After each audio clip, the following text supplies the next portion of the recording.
I want to talk about a couple of things this morning, and then bring them together in this theme of you are a divine service to God.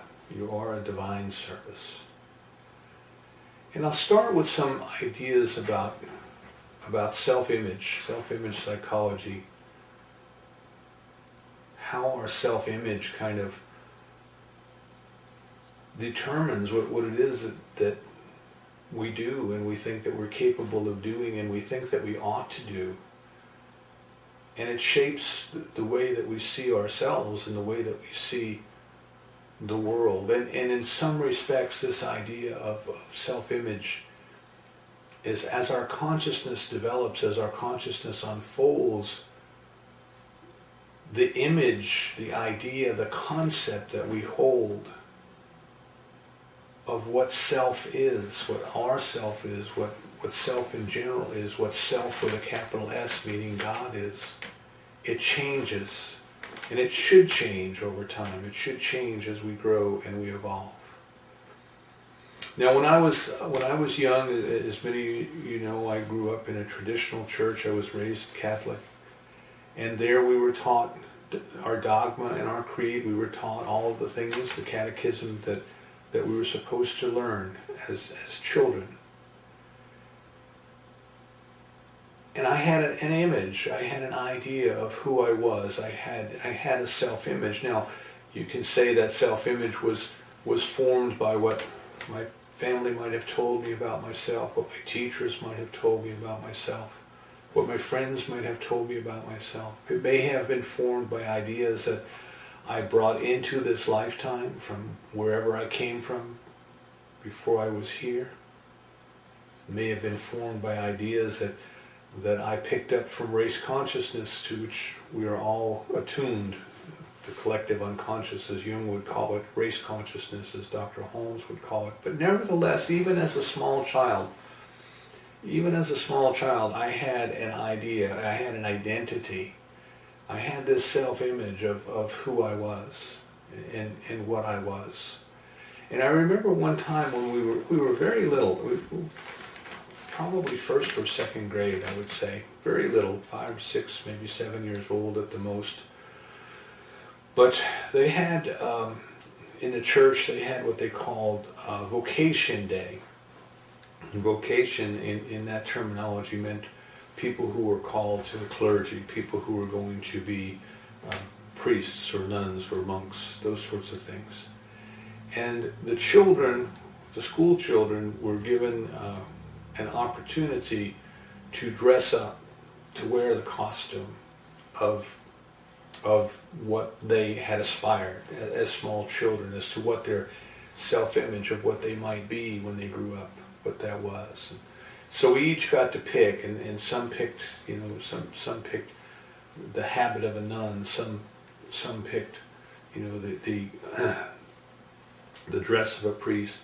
And I chose at the time, even though I was very little, I chose the robe of a Franciscan monk. And I knew clearly what I was doing. I knew that it was a Franciscan monk. And the reason that I did that was that St. Francis of Assisi, the mystic from Assisi, St. Francis, even as a very small child, appealed to me, his life, his biography, the legacy. Now, a lot of it, what we were told, was just simply, pages written in a book, 2 or 3 paragraphs, but there was something there. There was something that my self-image identified with, this idea of this young man who was so attuned to nature, so attuned to the activity of God, that he could feel close to God with nothing, with absolutely nothing, just being alone in the woods without any clothes on his back, as the story goes, those sorts of things.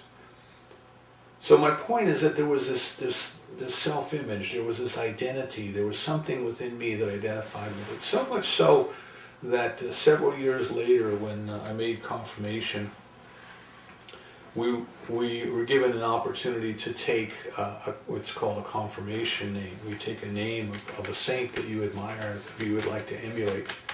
And I chose Francis as my confirmation name, because even even years later, even as a young man just about to become a teenager, as I entered that part of my life, there was something within me that still remembered the story of Francis, that still related to that still had that image. There's one scene from the movie, Bertolucci's movie on the life of Francis of Assisi, which is very good if you get a chance to see it. It's certainly worth it. But the story goes that Francis left his home of privilege, and he went out and was just dedicated to serving the poor, just dedicated to being this divine service, if you will, in his own way. And of course, there were those who were not too happy with the fame and the publicity that he was getting, and they complained to the Pope in Rome. And Francis had to go before the Pope and try to get permission to continue with his work. And the Pope was very, very friendly toward him, and told him that he was chosen, he was blessed, because other people had to go into a cathedral or a church or participate in ritual in order to feel the presence of God. But he, Francis, was able to feel that in nature, that God spoke to him through nature. And that touched me. That still touches me to this day. And my point simply is that there is something there that my self-image, my idea of who I was and what I was even as a small child, that appealed to me and that I related to that. Now, many years later, well, probably not too many, maybe 10 or 15 years later, I started my spiritual journey took me in a slightly different direction. So I left the background of the dogma and the creed that I had grown up in, and the rituals and all those sorts of things, but this feeling of being close, this feeling of connectedness never left me. But my path took a different fork in the road, if you want to call it that, and I started to get interested in self-help and psychology books. I found a lot of information in self-help and psychology books that just really spoke to me, that kind of helped me understand the working of the human mind and the way that we relate to one another. And if you were around in the 70s, you know what I'm talking about. There were a lot of different books at the time. Dale Carnegie, of course, was still popular from the 30s. How to Win Friends and Influence People. We had books that were written by Napoleon Hill, Think and Grow Rich, Success Through a Positive Mental Attitude, Napoleon Hill and W. Clement Stone, The Magic of Believing by Claude M. Bristol, and books by Og Mandino, and on and on and on. And one of these books that caught my attention, really spoke to me, was the title of Psycho-Cybernetics, and the author's name was Maxwell Maltz, M-A-L-T-Z. And I found out years later, I met a lady who had been a practitioner in Raymond Charles Barker's church, in the First Church Religious Science in New York City. And she told me that Dr. Barker and Maxwell Maltz were friends. And Maxwell Maltz would come to the First Church Religious Science in New York City, and he would do the Sunday service, he would do the Sunday talk, and he would conduct a workshop afterwards, and she would go to the workshop, and they would all go out to lunch together and those sorts of things. And it's not surprising that Dr. Maltz and Dr. Barker could communicate with one another, because Maxwell Maltz was a plastic surgeon at the time, not a psychologist, but a plastic surgeon. And what he realized is that when people came to him, that some people came to him and they were perfectly normal from his clinical assessment. You know, everything was in right proportion, for example, their nose. But there was something in this person who felt that their nose was just horrible, it was terrible, and it needed to be changed, and it needed to be fixed, and there was something wrong with it. And he would try to convince them that there was nothing wrong with their nose, that their nose was just fine. But their self-image was such that there was something wrong with their nose. And if he agreed to perform surgery and modify their nose, no matter what he did, they weren't satisfied. Because what they were seeing in the mirror was not what was there. What they were seeing in the mirror was their concept. They were seeing their self-image. They were seeing a mental projection of their face, and they were not seeing things as they were physically, but they were seeing things as they were mentally. And conversely, he would meet people who might have been in an accident and disfigured in some way, and he would offer to them that he could do surgery and he could correct whatever it was that was disfigured, and they would tell him, no, there's nothing wrong, everything's fine. And he came to realize that it was the self-image that people held, it was the ideas that they held to be true about themselves that determined the experience that they were having as they went through life. It is as they were within, their self-image was more important than what they appeared to be without. Excuse me. And of course that really kind of struck me. It was perhaps the beginning, as I was reading all of these other self-help books, it was really the beginning of the realization for me that as we think and believe in our heart, so it is. That it is more important to control what we believe, if control is the right word, than it is to try to work outside in the appearances. So we can go, for example, and we can try to work in the world of effect, and we might be able to change one effect here and one effect there, but what's going to happen is a different effect will pop up immediately. Or in a short time, a different effect will come up, because the effects are being caused by the self-image, by the ideas that these people hold to be true about themselves. And this is why we come across from time to time people who are perpetually sick. It doesn't matter what, they're perpetually sick. If they have one thing and it's and they go to the doctor and it's cured, they will come down with something else, and they will come down with something else, and they will come down with something else. And the problem is not so much necessarily their physical condition as it is there's something in the mind, there's something in the self-image, there's something that relates to the sickness. We can take it out of the realm of the physical, and you can see people who are in the same financial condition no matter what.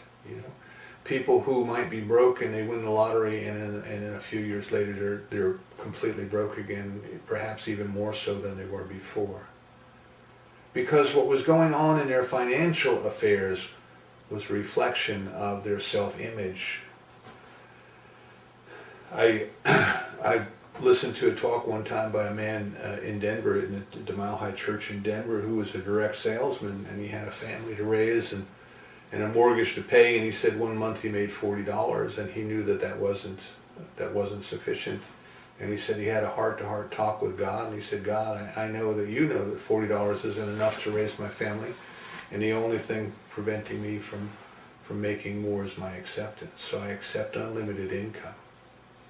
And the next month he made $8,000 in direct sales commission, and he said he had another heart-to-heart talk with God, and he said, God, I know that you know that $8,000 a month is too much for one man to be making. This was back in the 80s.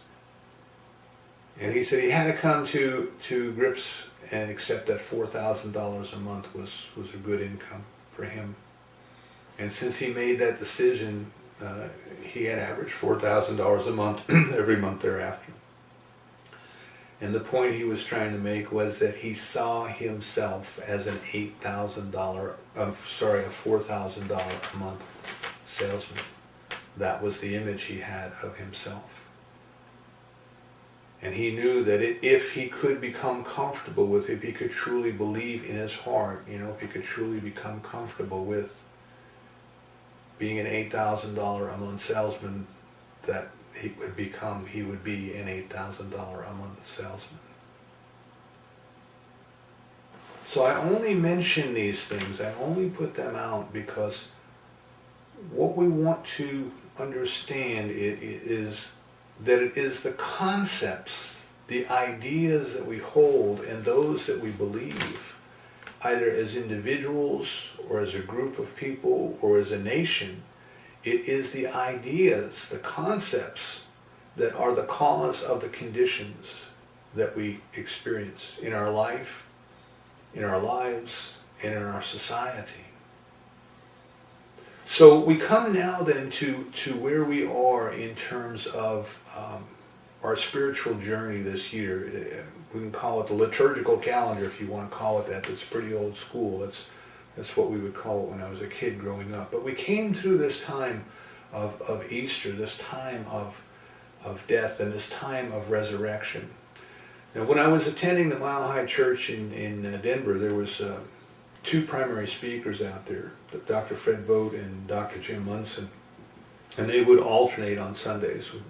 Typically they would do a talk every other Sunday, and the bulletins were printed up months in advance as to what the topics were going to be. So typically somebody in the church office would go to them and say, I need you to fill in the calendar for me and tell me what topics you're going to have in these coming months, so they could go ahead and at least have the title of the talk published in the church bulletins and in the newsletters and the mailings that they had ahead of time. And Jim Munson said he gave this talk, and he said that when he looked at the calendar and he was thinking, well, what topics would be a good topic for these weeks, he realized that he was speaking on the Sunday after Easter. Dr. Fred was going to speak on Easter, and Jim was going to speak the Sunday after.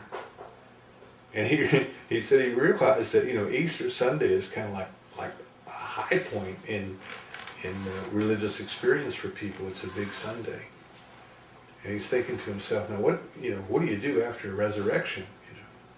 And then he realized that was the talk. What do you do after a resurrection? What do you do after a resurrection?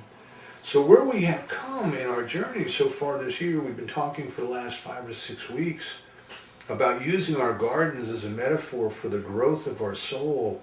But this idea about putting the seed in the ground and having it burst out of its shell and come forth anew, and this idea of death and resurrection are referring to a time of,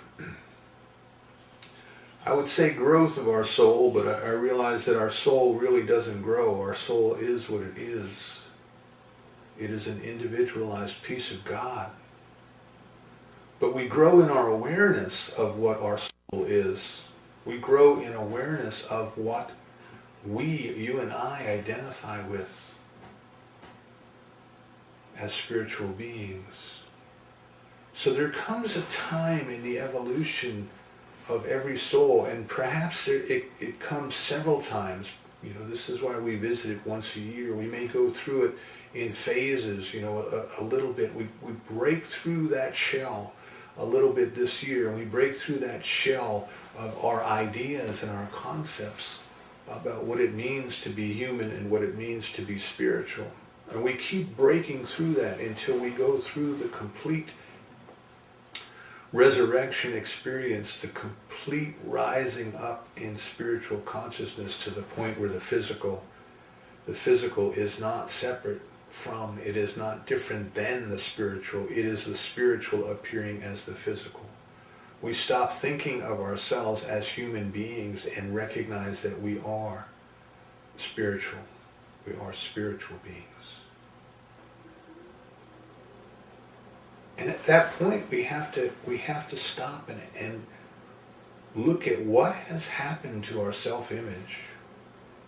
What has happened to the identity that we had of who and what we are? What has happened to our belief system about what the world is and what is going on in the world? It's a major shift occurs. See, nothing is as it was. Nothing is as it was. Death and resurrection, nothing is as it was. Everything is brand new.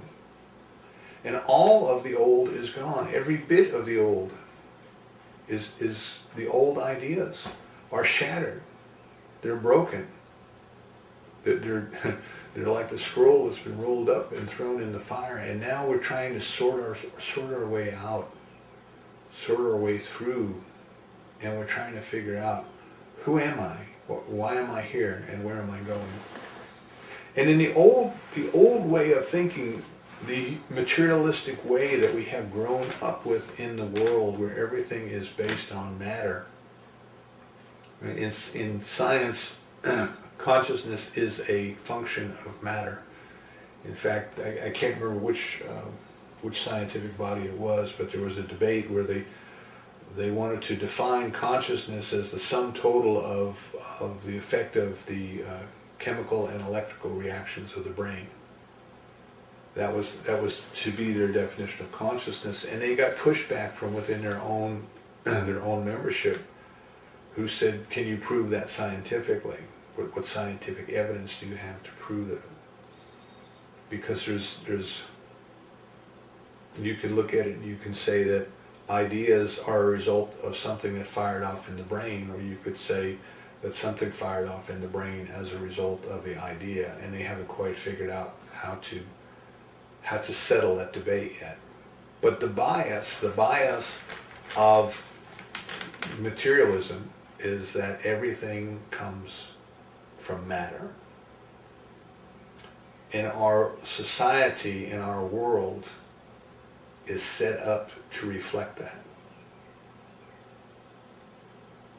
Everything in our society as we have it today is based on how much stuff can you get, how much material can you get, how much money can you get, can you win? Look at our sports competitions on the weekends. It is about winning, it is about achieving, it is about attaining, it is about all of these physical things. And what we have to recognize is that those behaviors are the result of the concepts. They are a result of the self-image, the ideas that people relate to, the ideas that people say, "Oh yeah, that's me. I understand that." How to win by intimidation. Yeah, why? Well, because winning is the only thing. Winning is the most important thing. And then we step into the realm where we start to have our spiritual awakening, and we start to step out, and we realize that all of that is a misconception. All of that being materialism, all of that is a misconception based on a misperception. And we ask ourselves, well, what do I do now? What do I do after the resurrection? What do I do after I have had my spiritual awakening? And I realize that drama, that human drama that I see, whether it's on TV or whether it's in the workplace, that human drama that I see everywhere, what do I do with that? Some religions talk about the necessity of people to go out and to feed the poor and to clothe the naked and those sorts of things. And all of that's good. There's nothing wrong with that. But there comes a point where we recognize that by doing that, we're still working only in effect. Only in effect. And this, I believe, is why the New Testament has words that people found strange when Jesus said, "The poor you will always have with you." What was he saying? Don't take care of the poor? What was going on there? And I think that what he was trying to say is that poverty is the natural unfoldment of the materialistic ideas that we have in our society. The greed that we see in our society, the hoarding that we see in our society. These are all concepts. These are nothing more than ideas that are at play. Louise Hay tells us in some of her work that there's more than enough food to feed everybody who's hungry in this world. There's just not enough love to get it to them. She didn't say not to give it to them. But unless we change the concept, unless we change the ideas that we have behind these things, these conditions will continue to persist. You'll remember several years ago when the earthquake hit Haiti, and the international community was clamoring to bring relief, to do something. And it was very popular, and everybody, popular meaning it was in the public eye. Celebrities were flying their personal planes in to deliver relief, to deliver aid, and all of these things were going on. And then it just kind of lost its prominence in the news cycle. And you remember last year there was a big storm going to Haiti, and they were talking about how many hundreds of thousands of people are still living in tents in Haiti. So the enthusiasm to work in the world of effect had waned,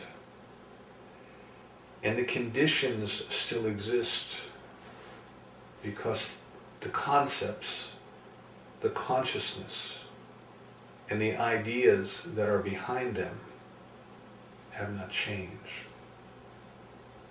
So this then brings us to this idea of being a divine service to God. A divine service, not a human service. And we're not charged with getting out there in the fray and continuing the fray. We're not charged with getting out there into the political arena and fighting the problem at the level that created it, right? It takes a higher consciousness, it takes a different way of thinking to solve the problem than that which created it. But ours is to be a divine service to God. And what that means is we no longer participate in the materialistic consciousness. We no longer believe that the amount of money in our pocket depends upon how hard we work or the job that we have. But we start to recognize that the money in our pocket is the divine supply, providing for itself as us whatever is appropriate for us to fulfill our purpose as a divine service to God. The world has enough people caught up in the drama of that which is turning to dust. The world has enough people caught up in hate. The world has enough people caught up in war. The war has more than enough people caught up in judgment and criticism and complaining and trying to force each other to bend to each other's will. That is materialistic consciousness unfolding. That is all that is. It is consciousness unfolding at the level that believes in materialism. And our job is not to participate in that.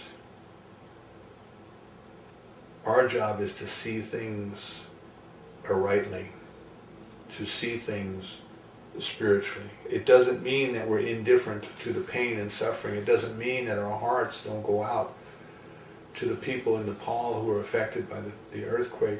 It doesn't mean that we won't send our checks in to the relief agencies, but what it means is we will not be so caught up in the drama that we lose sight of the fact that all of these things, all of this drama that we see, is simply consciousness unfolding. Our job is to see past the things that appear to be wrong and recognize that everything is right and God is all that there is. Our job is to see past the anger that we may have felt when we see the greed exposed on the television news, and we see the corruption exposed on the television news, and our job is to recognize that that is just consciousness unfolding, and there's nothing to fight. There's nothing there to fight with, or we will be back at its level. But there is a truth to be known. And that truth is simply this, that the presence and the love of God is everywhere. Everywhere.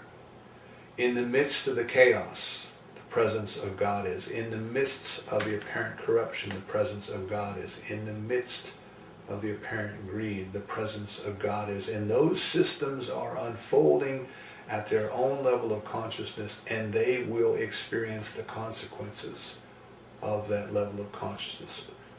Greed that is based on a belief in lack will demonstrate lack eventually. It is a self-fulfilling prophecy.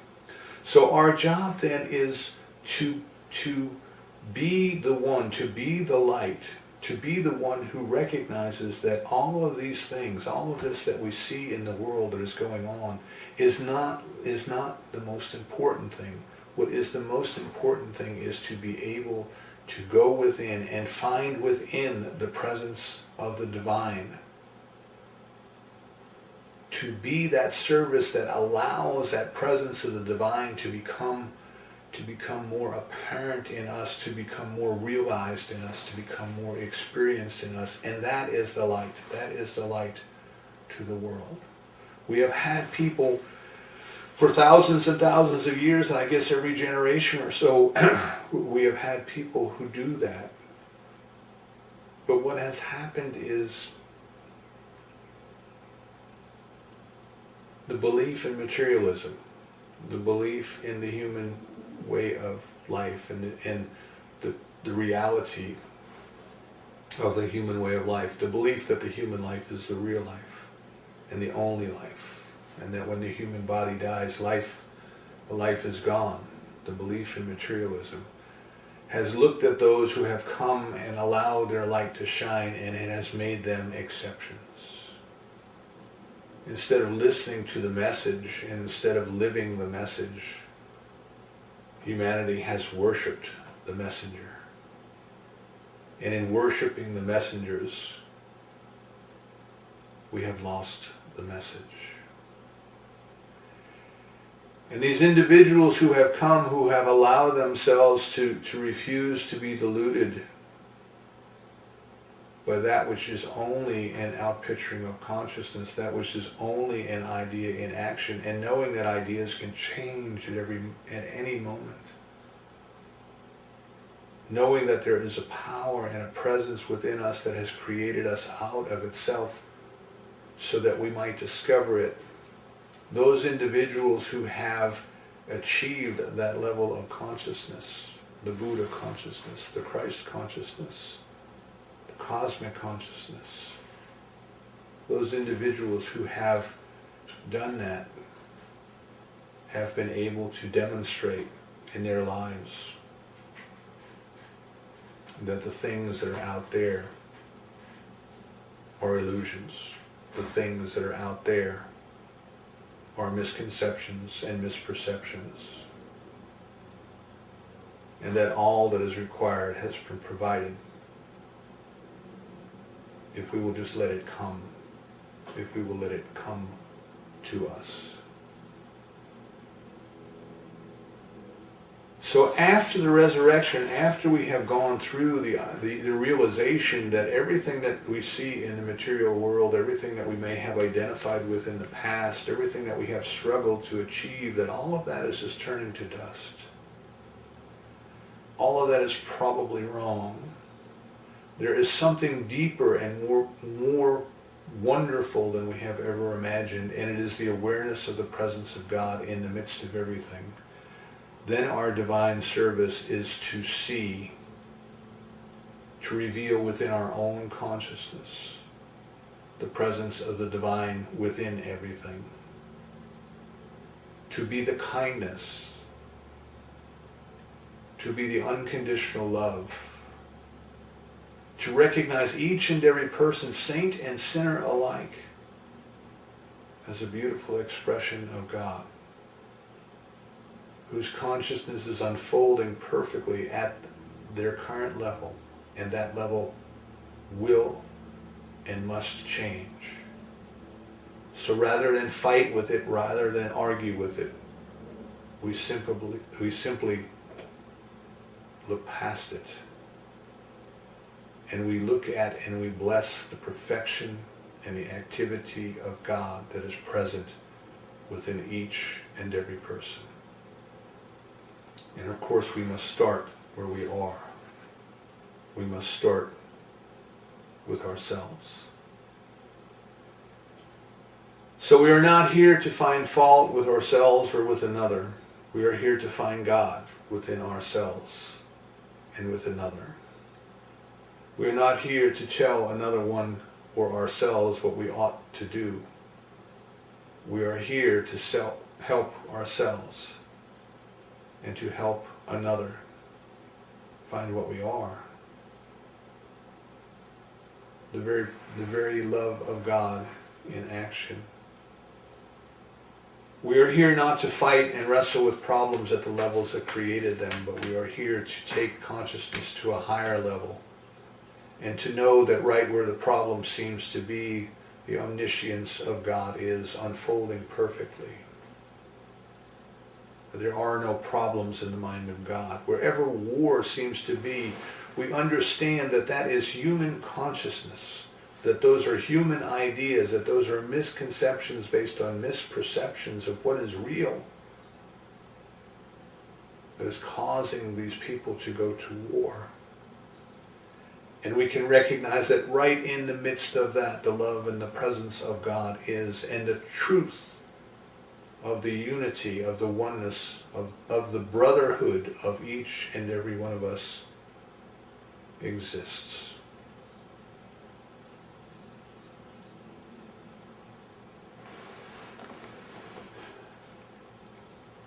Our job is simply to be love and to be loving and to watch our own thoughts so that, excuse me, if and when we start to get caught up into the old way of thinking, to remind ourselves, not that, not that. It is not true. It is not true. God is all that there is. We have a wonderful teaching story that comes to us from the Buddhist tradition. There's such a wonderful dichotomy there, as I said a couple weeks ago, that exists in the stories of all of the saints and all of the enlightened ones, about how they came to recognize that that which was material was empty, and that there was something greater that they had to allow, they had to find a way to allow it to come through them, to come into the world,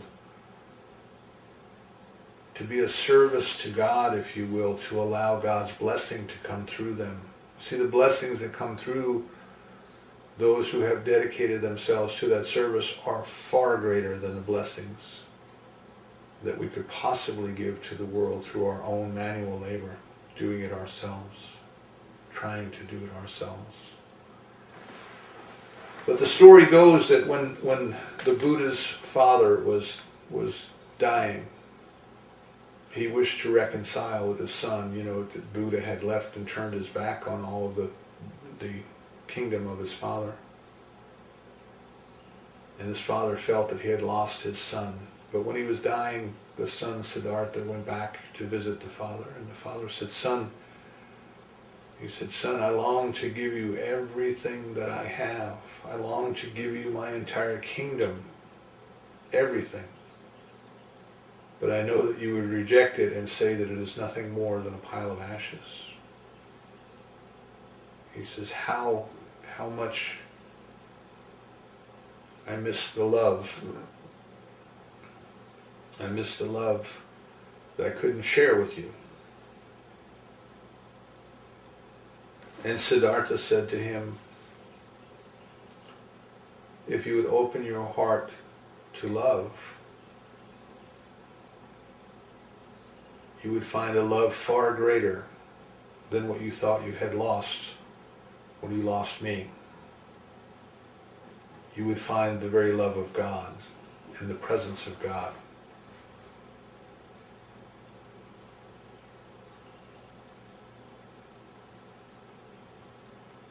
When we go out into the world this week, we must remind ourselves that everything that we see about us is nothing more than consciousness unfolding. Ideas that people have identified with, the self-image that they hold, playing out. And as my self-image changed from the time I was a young boy until I became an adult, and is still evolving, each and every one of us is invited to let this be the time, let this be the place that we will allow our self-image to turn entirely away from the physical,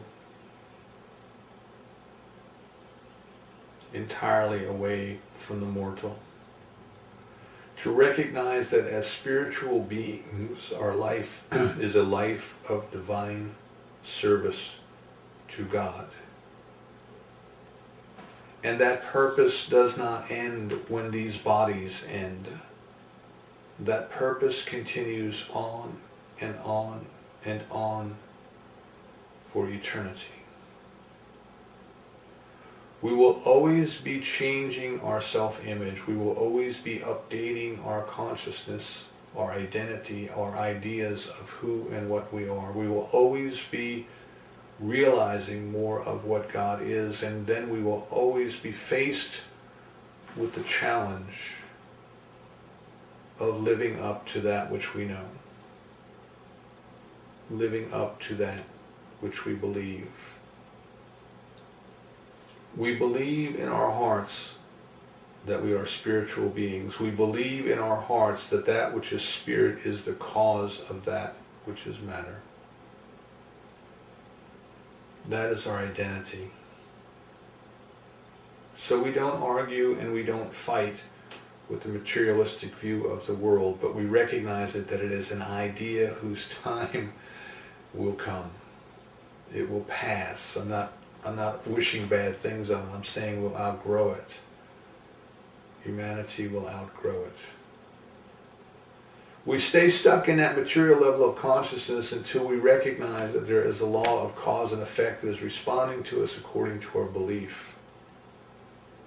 And the human level of consciousness creates the same drama and the same dilemmas and the same problems over and over and over again, and solves them over and over and over again, but never solves anything because it is dealing in the level of effect. Let's be the greatest blessing that we can be to this world and withdraw ourselves from the cycle of effect. Let's recognize the spiritual truth in ourselves and in everyone and in everything. Let's bless the spiritual truth in ourselves and in everyone and in everything. And let's not get caught up in the drama, because none of it is permanent. None of it is real in the respect that it does not have a power to sustain itself. Only the power that the consciousness behind it gives to it. And that consciousness must change. That consciousness will change. And that consciousness is changing. And our refusal to participate in the drama expedites the change. You are a divine service to God. You're not here to get more stuff, to win more things, to argue or to struggle, but to love everyone and everything, to bless everyone and everything, and to continue to allow any and every idea of human, mortal, materialistic identity that is within your consciousness to dissolve into the nothingness from which it came. The stone that we all have to roll back in order to come out of the tomb is the belief that the rock is solid. The belief that the material is more powerful than the spiritual. The belief that the material is somehow separate from the spiritual. The only task we have, as I said last week, is to know God. And the task we have this week is to know that we are a divine service to God. Let's try it. Let's try it this week. And if anything gets in our way, let's pick ourselves up, let's dust ourselves off, and try it again. And try it again. And try it again. It's better that we go through this week and the rest of our lives trying and trying and trying that which is real, instead of being caught up in that which is temporary.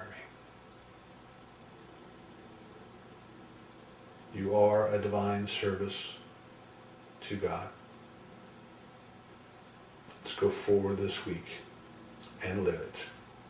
And so it is. Yes.